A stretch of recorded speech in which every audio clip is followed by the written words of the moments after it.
Shalom, selamat pagi. Shalom pagi. Jadi yang baru datang siapa yang baru? Orang baru maksudnya. Yang baru datang. Yang baru gabung. Ada berapa orang? 1, 2, banyak juga yang baru nih. Baru semuanya. Yang betah di sini ya. Dan janji jangan mabuk-mabuk. Awas. Serius itu. Saya kasih peraturan belum bagus. Udah ya, awas ya. Bodoh betul. Ya, maaf, jangan marah kalau saya berkata. Minuman keras beralkohol itu merusak sekali. Nah, sudah cukup kehancuran keluarga. Izinkan saya berkata begini, bukan mau ungkit masa yang lalu.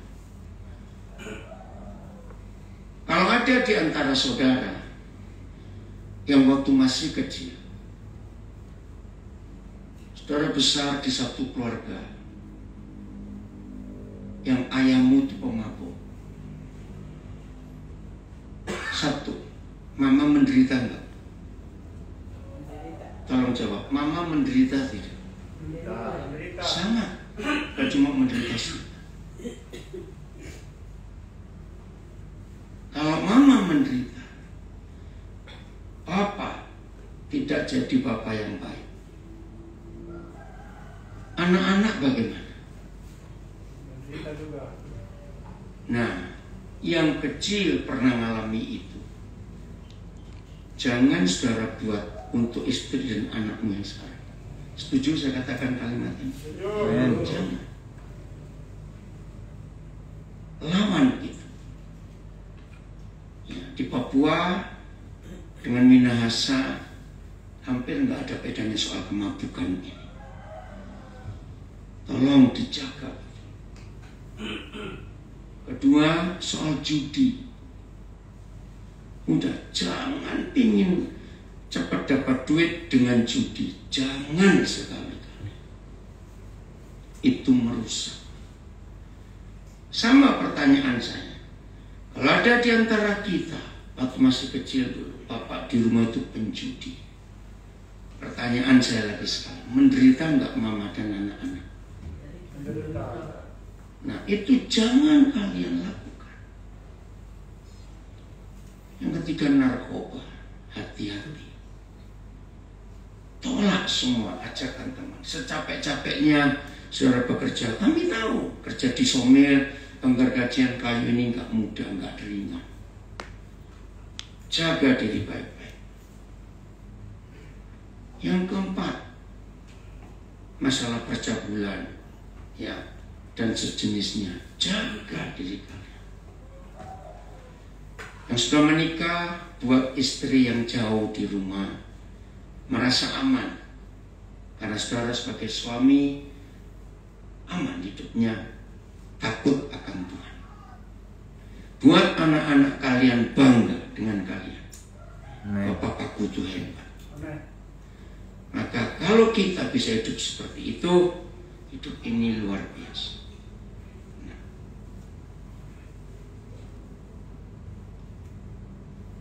Untuk hal inilah, supaya kita tidak terjerat dan terjatuh oleh segala macam kejahatan yang setan tawarkan, maka di perusahaan penggergajian kayu Pesona di Nabiri ini, Pak Agus bersama dengan hamba-hamba Tuhan, mengapa buat ibadah setiap Senin pagi?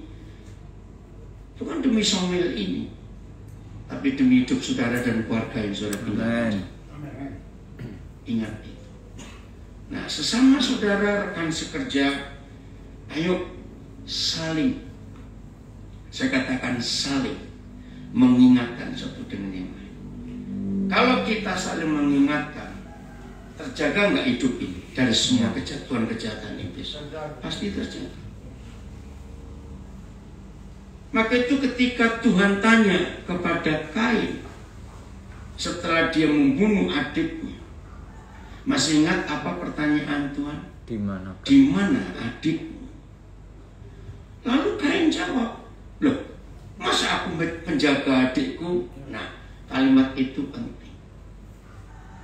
Ya seharusnya sebagai kakak, sebagai abang, kamu menjaga adikmu. Nah, ayo di dalam satu perusahaan ini tidak semua kita satu darah, tapi kita satu keluarga. Betul?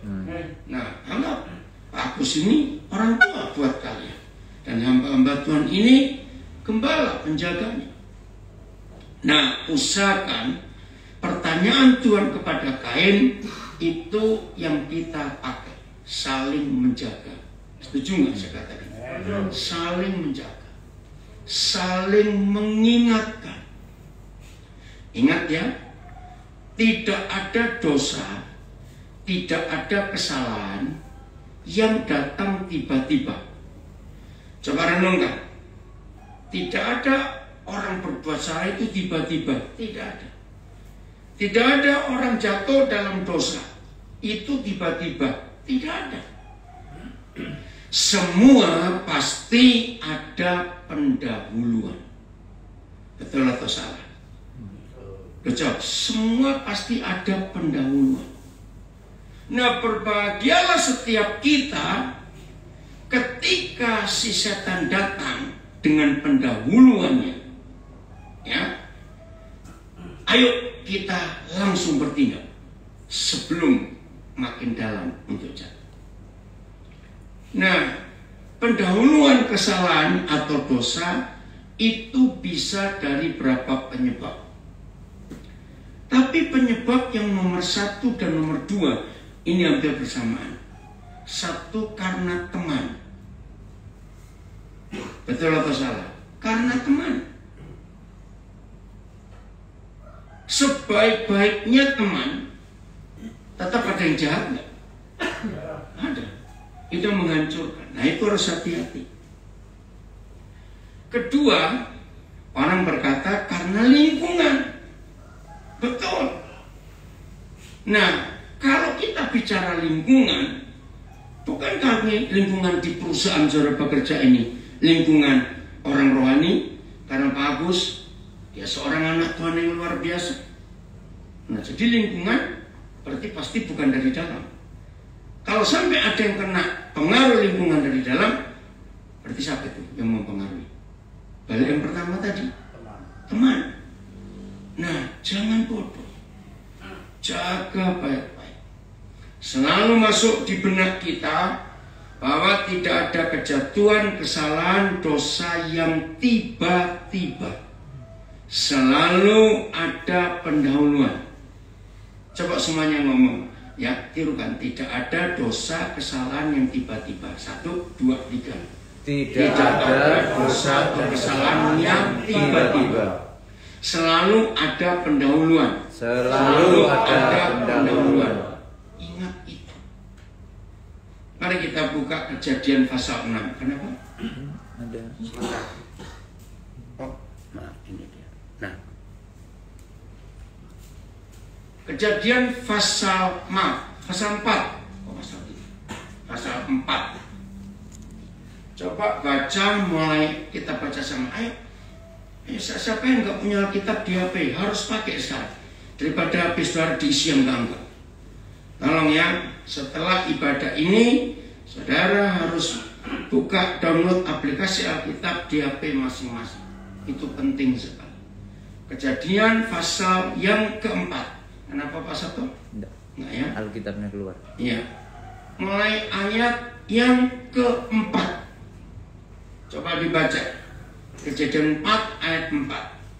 Ada 1, 2, 3. Habel juga mempersembahkan korban persembahan dari anak sulung kambing dombanya, yakni lemak-lemaknya. Maka Tuhan mengindahkan Habel dan korban persembahannya itu. Nah, ini pendahuluan dosanya Kain. Apa pendahuluan dosanya Kain? Iri hati. Wih, iri hati ini jahat sekali. Dalam kehidupan itu pastinya ada yang kalah dan ada yang menang. Dalam kehidupan pasti ada yang maju, ada yang diam, ada yang mundur. Oke? Nah, setan selalu menggunakan iri hati ini untuk menjatuhkan.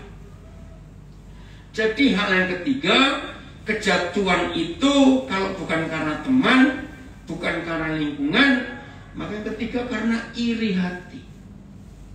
Saya beri contoh, hati-hati. Khususnya yang baru-baru. Saudara dari kampung yang sama, kecamatan mana tadi saya nggak dengar? Tomohon. Oh, kecamatan Tomohon. Daerah mana? Woluan, mana? Tara-tara itu dekat mana ya? Oh, dekat Woluan situ. Nah, misalnya saudara berasal dari kampung yang sama, aja 5 orang, berangkat merantau ke Nabire. Dari kampung sama-sama susah. Waktu berangkat juga sama-sama susah. Setelah 3 bulan sampai di Nabire, dari 5 orang ini ternyata yang 3 ini cepat maju. Nah, mungkin karena 3 lebih rajin dari yang 2. Maaf ini ya, saya cuma beri contoh saja. Secara manusia, wajar nggak kalau timbul iri hati? Wajar. Tapi ini jangan dibiasakan. Nah, ketika yang 2 melihat 3 rekannya yang sama-sama dari kampung, kenapa mereka lebih berhasil? Ketika roh iri hati itu masuk, langsung tolak dalam nama Yesus. Aku harus mengakui kegagalanku karena rekan-rekanku yang 3 itu lebih rajin daripada aku. Iri hati itu sifat dasar dan naluri umum manusia. Tetapi iri hati itu bisa jadi istilahnya? Motor, menjadi bahan bakar untuk memacu semangat kita. Ngerti nggak maksud saya? Ketika kita melihat keberhasilan Steve, udah konsentrasi. Enggak, kamu duduk dengan Pak Sabto ya. Kalau kamu nggak konsentrasi, sini ya. Kalau iri hati itu kita ambil positifnya, berarti ada yang salah di hidupku. Kami berangkat sama-sama kok. Kenapa yang 3 lebih maju daripada aku dan daripada kamu? Kan berdua tadi. Ubah jadi dorongan. Coba dengan rendah hati lihat apa yang 3 saudaramu ini buat sampai mereka dalam waktu 3 bulan bisa mencapai kemajuan seperti itu. Lalu temukan apa yang salah dan yang kurang. Kalimat ini betul atau salah? Cara hidup seperti ini betul atau salah? Seperti itu. Evaluasi diri. Harus mengakui keberhasilan orang lain. Jangan kita merendahkan. Nah, kalau kita buat sebaliknya, yang negatif, wajar nggak kalau 2 orang yang gagal daripada yang 3, lalu membuat persekongkolan jahat? Loh, wajar tidak? Wajar. Nah, ini yang negatif. Saudara, hati-hati. Jadi kegagalan Kain dimulai dari ayat 4. Ketika dia iri hati dengan adik. Memang sayang Alkitab tidak menulis jelas mengapa Tuhan lebih menerima persembahan Habel daripada Kain. Ya, masing-masing gereja doktrin bisa membahas masing-masing. Tapi yang jelas sumbernya ini iri hati.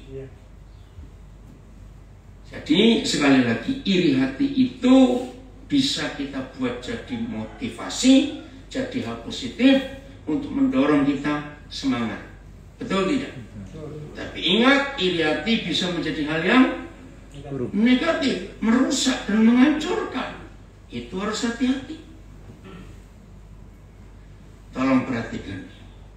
Berbahagialah setiap kita kalau timbul iri hati, tapi kita jadikan motor atau bahan bakar untuk mesin hidup kita makin melaju. Setuju nggak? Jadikan itu. Melihat keberhasilan teman, jadikan positif. Wah, aku harus niru dia nih. Dia bisa begitu hebat. Kenapa aku tidak? Dan ini saya melihat di dalam kehidupan banyak orang. Tapi sedih, kenapa lebih banyak iri hati yang negatif? Catat, iri hati yang negatif itu merusak diri sendiri. Betul atau salah? Merusak, betul. Dan rusaknya nggak tanggung-tanggung. Bisa nggak orang iri hati jadi jahat dan jadi pembunuh? Wih, ngeri sekali. Dan Kain contoh ayat 5. Saya baca ayat 5. Tolong ya nanti siapa? Saudara-saudara, para hamba Tuhan, ajari rekan-rekan kita ini buka unduh aplikasi Alkitab di HP masing-masing. Steve, kamu punya HP tidak? HP sebatas, tapi punya toh? Tidak, isi aplikasi. Ayo, lanjut ayat 5. 1, 2, 3. Tetapi Kain dan korban persembahannya tidak diindahkannya. Lalu hati Kain menjadi sangat panas dan mukanya muram. Nah, lihat akibat iri hati. Hatinya bagaimana? Panas. Mukanya bagaimana? Muram. Kalau saya bilang kata muram, mukanya menjadi lebih jelek dari monyet. Gitu.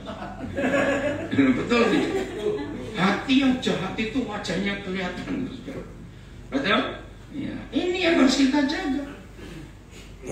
Orang yang jelek, maaf ya, nggak ada orang jelek di Indonesia, cuma ngomong aja. Orang yang wajahnya jelek, kalau hatinya manis, kelihatan nggak jeleknya? Enggak. Betul nggak? Tapi orang yang cakep, hatinya jahat, nah itu tadi, monyet lebih cakep, ya itu saja. Maka itu jaga dalam hidup. Apa yang Tuhan lakukan kepada Kain ketika Papa di surga lihat hati Kain? Wah, ini bahaya ini anak. Lihat ayat 6. Ini sikap Papa di surga yang luar biasa. Saya kagum kepada Papa di surga. Baca sama-sama. 1, 2, 3. Firman Tuhan kepada Kain, mengapa hatimu panas dan mukamu muram? Saudara,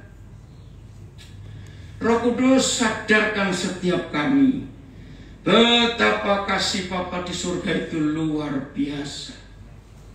Kenapa saya berdoa ini? Ini hebatnya Tuhan kita Bapa di surga. Sudah tahu hati Kain sudah mendidih.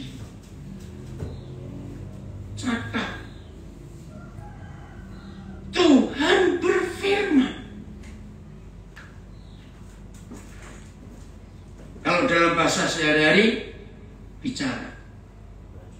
Ya. Senin kapan ya terakhir itu waktu di sini ya bulan lalu ya. Januari 3 minggu lalu. Iya. Nah, maaf ya Pak Kus, Pak Kus memberi kesaksian. Aduh, saya harus berubah, tidak perlu suka emosi. Masih ingat ya, yang terakhir itu. Sekarang, kenapa saya ambil contoh ini? Seharusnya Tuhan bisa marah nggak, negur Kain dan keras nggak? Hatinya panas, mukanya muram, bisa. Tapi inilah seorang Papa. Teguran tadi kasar, lembut, manis atau apa? Lihat, baca lagi ayat 6. Ayo, tegurannya bagaimana? Lembut, manis. Ini yang mengagumkan. Nah, yang ikuti di rumah, belajar dari Papa kita di surga dengan kasus ini. Kain, coba dengar pertanyaan saya. Kain dalam kondisi hati yang panas, muka yang muram. Dia perlu firman Tuhan nggak? Dia butuh firman Tuhan nggak? Tidak. Malah dimarah kok. Lagi emosi. Nah, orang yang sejahat Kain, Papa di surga masih mau berbicara. Apalagi kepada kita yang sungguh-sungguh punya kerinduan untuk mencari Tuhan. Ngerti nggak? Loh, ngerti nggak maksud saya? Iya. Maka itu Kalau sampai ada di antara kita berkata, aku kok nggak bisa dengar suara Tuhan ya? Kalau aku baca Alkitab, kenapa aku nggak mengerti? Ubah hati saudara. Orang sudah semodel Kain, Tuhan masih bisa berfirman. Luar biasa Tuhan itu. Jadi dengan kisah ini, jadi Tuhan masih berfirman kepada Kain yang hatinya sudah mendidih, sudah panas. Baca lagi 6 firmannya ini saya kagum. 1, 2, 3. Firman Tuhan kepada Kain, mengapa hatimu panas dan mukamu muram? Ini teguran yang penuh kasih. Jelas dari ayat ini, betul-betul yang maha kuasa, maha dahsyat, maha ajaib itu seorang papa. Rasa nggak dia tegur anaknya seperti papa tegur anaknya? Mengapa hatimu panas? Mengapa? Sayang, Kain tidak memperhatikan. Tapi yang luar biasa lagi, walaupun Tuhan tahu, Bapa di surga tahu, Kain gak meresponi dengan baik. Lihat ayat 7. Tuhan masih ngomong gak kepada Kain? Masih. Oke ya, ayo baca sama-sama ayat 7. 1, 2, 3. Apakah mukamu tidak akan berseri jika engkau berbuat baik? Stop dulu. Kelihatan Tuhan marah atau tidak? Tidak. Tidak. Kain, masa kalau kamu berbuat baik wajahmu nggak akan berseri? Ini loh seorang papa yang luar biasa. Lanjut. Tetapi jika engkau tidak berbuat baik, dosa sudah mengintip di depan pintu. Nah, stop dulu. Pelan-pelan. Nah, ini fakta bahwa semua dosa, semua kesalahan ada pendahuluan. Tidak tiba-tiba. Nggak ada orang mencuri begitu lewat depan rumah orang kosong langsung masuk, itu maling goblok. Lo betul nggak? Pasti mikir dulu, merencana dulu loh. Lo ya atau tidak? Tapi boleh belajar jadi maling, awas. Iya kok, semua dosa itu ada pendahuluannya. Mau berzina ada pendahuluannya. Semua. Nah, pendahuluannya sudah diingatkan oleh Bapa di surga. Tapi sikap Kain bagaimana? Keras kepala, maunya sendiri. Nah, seringkali kita manusia juga model begitu. Ingat Kain, ini kalimat bagus. Siapa ngintip di depan pintu? Dosa. Dosa. Pintu siapa? Itu hati kita. Nah, sampai di sini kita belajar. Kalau ada maling sudah di depan pintu, yang goblok pasti, oh kamu datang, silakan masuk. Maaf. Loh, jujur. Sering kita buat gitu enggak? Tidak. Sering. Kalau maling tidak. Sama, dosa itu maling juga. Kemarin dia kadang mau maling ke rumah. Iya. Kalau anak itu, Pak, ada orang salah sebab dia langsung lagi. Dengar dulu. Loh, ini loh masalahnya. Berapa kali dosa sudah mengintip di pintu hati, bahkan ketok-ketok. Jujur, lebih banyak kita buka atau tetap kita tutup? Lebih banyak buka. Oh, nah itu dia masalahnya. Nah itu. Jadi ketika pendahuluan dosa itu sudah ketok pintu hati kita, ngintip, jangan kita bodoh, malah dibuka pintu, dipersilakan, silakan masuk, ambil yang kamu mau ambil. Tanpa kita sadari, kita sebodoh itu. Nah, maka itu pertanyaan saya, sampai di kisah ini, Kain sudah jatuh dalam dosa atau belum? Belum. Baru ngintip kok. Kan tergantung kita mau buka atau tidak. Saudara catat ini. Tolong ya, lagi sekali, saling mengingatkan. Saling apa? Mengingatkan. Begitu ada di antara saudara, ingat, jauh-jauh dari kampung saudara, di pulau lain, tiba di Nabire, Papua, saling mengingatkan. Kalau ada di antara rekan-rekan yang mulai miring-miring jalannya, tahu kata itu ya, ingatkan, tepuk pundaknya, gitu. Dan kalau kita diingatkan oleh saudara kita, jangan marah. Harusnya malah berterima kasih. Betul tidak? Harusnya berterima kasih. Ada yang ingatkan. Tapi awas, jangan ada yang keras kepala. Karena saya pernah ketemu orang yang wudu keras kepala. Jangan usah tegur aku tunggu tanya tegur aku. Kalau betul, ngeri ya. Ada orang seperti itu. Tuhan kalau negur, dia nggak pernah marah. Tapi setan kalau negur, pada semangat. Sekali kita melangkah, baru satu kaki saja, belum dua-dua melangkah, langsung diseret polisi setan. Itu cara dia. Jadi Tuhan masih mengingatkan Kain. Sudah ngintip di depan pintu hatimu, Kain, jaga itu. Kalimat berikut, berapa? 8 atau masih 7? Masih 7-nya. 1, 2, 3. Ia sangat menggoda engkau. Nah, terus? Tetapi engkau harus berkuasa atasnya. Ini luar biasa. Lihat cara Papa menegur. Engkau marah-marah enggak? Kain, kamu harus menang. Kamu harus berkuasa. Coba, apa kalimat lain? Engkau berkuasa atas dosa itu, atas panasnya hatimu. Itu kata lainnya apa? Kalimat lainnya apa? Harus bagaimana? Ayo saling ingatkan. Ayo gimana? Apa? Harus melawan, betul. Apalagi? Ayo. Mengalahkan dulu. Mengalahkan, menolak. Ayo, ada satu cara yang nggak perlu banyak tenaga. Melawan, mengalahkan, itu perlu kekuatan. Menghindari. Apa? Menghindar, betul. Menghindar. Mengabaikan, ini yang saya tunggu. Jangan dianggap. Betul? Maaf.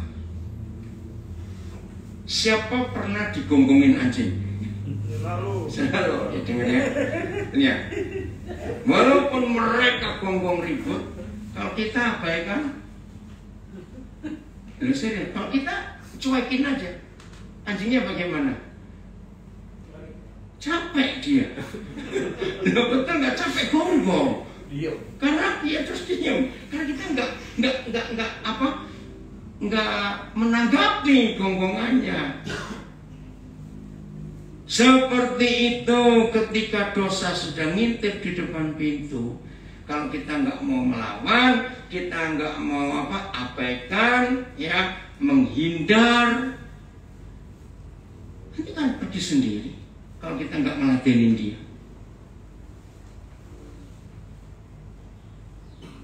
Lihat tadi Pak Perdeka cuma bilang, gitu aja. Gimana? Gimana? Tahu berarti ada orang. Kata kerennya Epen kan? Oh ya Epen kan, orang Papua itu. Jadi ini cara yang luar biasa. Lembut sekali cara Papa bicara. Hebat. Maka itu jangan kita sombong menunggu biar Tuhan aja yang negur aku. Aku nggak mau ditegur oleh siapapun juga. Kalau sekali. Saya tahu kalau Tuhan negur bisa lebih berbahaya. Betul nggak? Bisa lebih berbahaya. Maka itu jangan kita membiarkan si jahat menang atas kita. Sudah selesai 7 ayat 8 sekarang. Sayang sekali. Kain ngapain? Baca 1, 2, 3. Kata Kain kepada Habil adiknya. Nah stop dulu. Ini loh kurang ajarnya manusia. Yang ngajak bicara siapa? Bukan seperti Tuhan. Kain dengar, tapi Tuhan dianggap kacang hijau oleh Kain. Ngerti kata itu? Nggak ditanggapi. Apa artinya Kain langsung bicara kepada adiknya untuk ngajak kepada? Berarti Kain ngapain Tuhan? Mengabaikan Tuhan. Mengabaikan, ini kurang ajar. Tolong dicatat. Awal dari semua dosa ketika kita mengabaikan firman. Saya ulangi, awal dari semua dosa ketika kita mengabaikan firman. Maka itu kenapa Steve, saya bicara itu pada kamu, karena kamu lagi gelisah. Ini termasuk tim baru kamu atau sudah lama di sini? Baru. Coba ya, mikir apa? Ricky juga kelihatan sekali kamu ngantuk. Jangan abaikan. Kenapa yang lain jadi iri hati karena nama Steve saja? Disebut, kami juga disebut boleh. Loh, masalahnya yang ini kekonsentrasi, tadi disebut Mordekai juga. Ini ada yang iri hati lagi.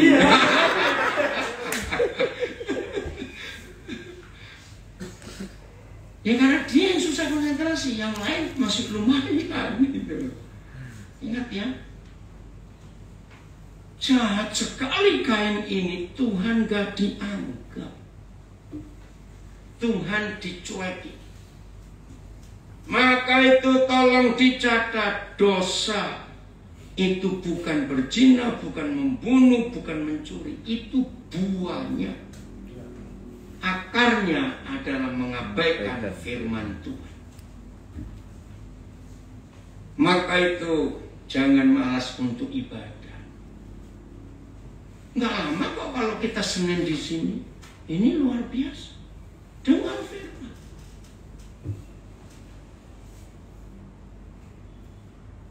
Sayang, Kain memberontak dan jadi pembunuh. Coba kita balik. Seandainya Kain menanggapi apa yang Tuhan katakan, dia membunuh Abel enggak? Tidak. Sayang. Maka itu hati-hati dalam kehidupan ini. Setuju saya bicara ini? Kita buka Mazmur 1 ayat 1. Hidup ini akan jadi apa dan jadi siapa? Ya, Mazmur 1 ya, ayat 1. Hidup ini akan jadi apa dan jadi siapa? Itu sangat ditentukan oleh ayat ini. Udah, Mazmur 1 ayat 1. 1, 2, 3. Berbahagialah orang yang tidak berjalan menurut nasihat orang fasik, yang tidak berdiri di jalan orang berdosa, dan yang tidak duduk dalam kumpulan pencemooh. Luar biasa. Saya nyimpang dikit. Berbahagialah. Kalau mendengar kata berbahagia, senang nggak? Senang sekali. Mau hidup bahagia? Sangat. Nah, yang merusak kebahagiaan itu tadi judi, mabuk, percabulan, narkoba. Itu merusak. Nggak ada orang bahagia dengan melakukan dosa. Ulang-ulangi terus. Tidak ada kebahagiaan kalau kita melakukan dosa. Nggak ada. Betul gitu. Nah, yang berbahagia itu simpel, sederhana. Nah, tolong yang sudah punya anak, WhatsApp ayat ini ke anak-anak di rumah. Bapak jauh dari kalian. Mungkin mama juga tidak bisa sepenuhnya. Tapi ini pasal. Orang yang berbahagia itu cuma memperhatikan 3 hal di hidupnya. 1, berjalan di mana dengan siapa. Berdiri di mana dengan siapa. Duduk di mana dengan siapa. Ini firman luar biasa. Ditulis oleh Raja Daud berapa ribu tahun yang lalu. Tetapi firman ini masih relevan, masih cocok di zaman ini, betul atau tidak? Mau di zaman kapan saja, firman ini masih cocok dan relevan. Saudara, luar biasa. Perhatikan kita berjalan di mana dengan siapa. Perhatikan kita berdiri di mana dengan siapa. Perhatikan kita duduk di mana dengan siapa. Maka kita akan jadi siapa dan jadi apa. Haleluya. Tergantung dengan 3 hal ini dalam hidup kita. Saya tanya, gampang nggak dilakukan? Seharusnya gampang atau tidak? Mudah atau tidak? Harusnya mudah. Loh, jawab yang lain. Mudah atau tidak untuk jadi bahagia kalau begitu? Loh, ayo jawab. Kalau saya nggak jawab berarti saudara mau sengsara, gitu aja sudah. Loh, itu lawan katanya bahagia dan sengsara. Saya tanya lagi, berarti menurut firman ini untuk hidup bahagia itu mudah atau susah? Mudah. Mudah, hanya milih berjalan di mana dengan siapa, duduk di mana dengan siapa, dan berdiri di mana dengan siapa. Luar biasa. Percayalah, kalau mulai hari ini setiap kita memperhatikan firman ini dan hidup mentaati hukum-hukum Tuhan, peraturan perintahnya, pasti berbahagia. Nah, untuk menemukan 3 hal ini juga, maka saudara pun harus ngecek sesama teman, saling ingatkan. Tolong, kalau ada di antara saudara melihat saudaramu, temanmu, rekanmu, wah ini ada orang aneh yang datangi dia. Orang yang mau buat jahat kelihatan nggak gerak-geriknya? Kelihatan sekali. Nah, tolong ingatkan. Hati-hati loh, kok rasanya orang itu nggak benar. Maka itu saudara, kalau mulai hari ini semua yang kita lakukan kita awasi sendiri, hati-hati. Artinya pilih teman yang baik, pilih teman yang betul. Karena itu kan mempengaruhi hidup kita bagaimana. Maka itu kalau saudara dan saya bisa milih teman dengan tepat dan benar, hidup ini luar biasa. Amin. Atau hidup ini luar biasa. Kemarin tanpa saya sadar, tiba-tiba saya kontak seseorang yang sudah 7 tahun saya nggak kontak. Wah, ternyata sudah 2 anaknya. Jadi anak kedua pas ulang tahun umur 4 tahun. Itu sudah dapat fotonya.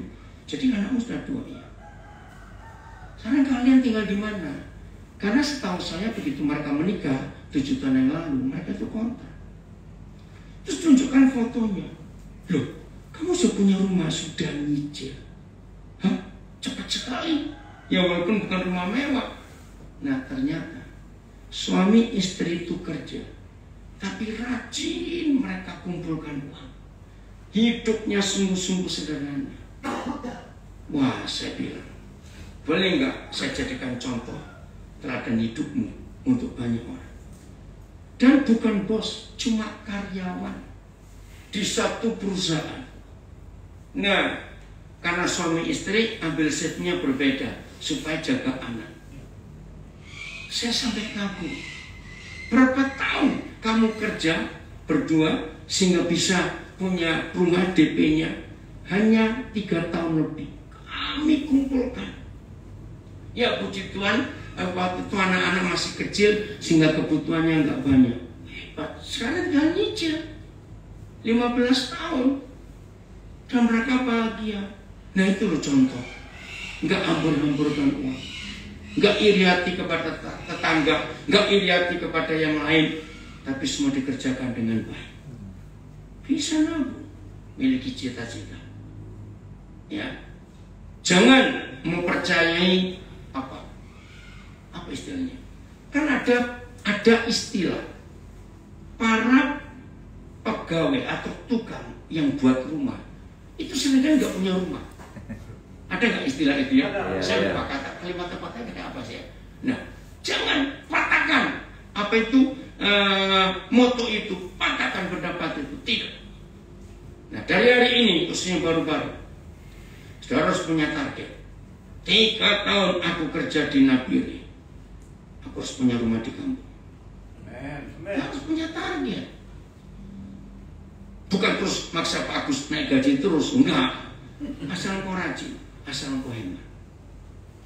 Tuhan punya cara. Amin. Tuhan punya cara. Tidak paksa juga Pak Agus pasti bantu kok. Oh gitu ya. Kesaksian Pak Agus waktu datang ke Nabil tahun 95. Itu saya kaget juga. Berlima, anak 3 masih kecil-kecil datang. Mau ngapain nggak tahu. Tapi luar biasa.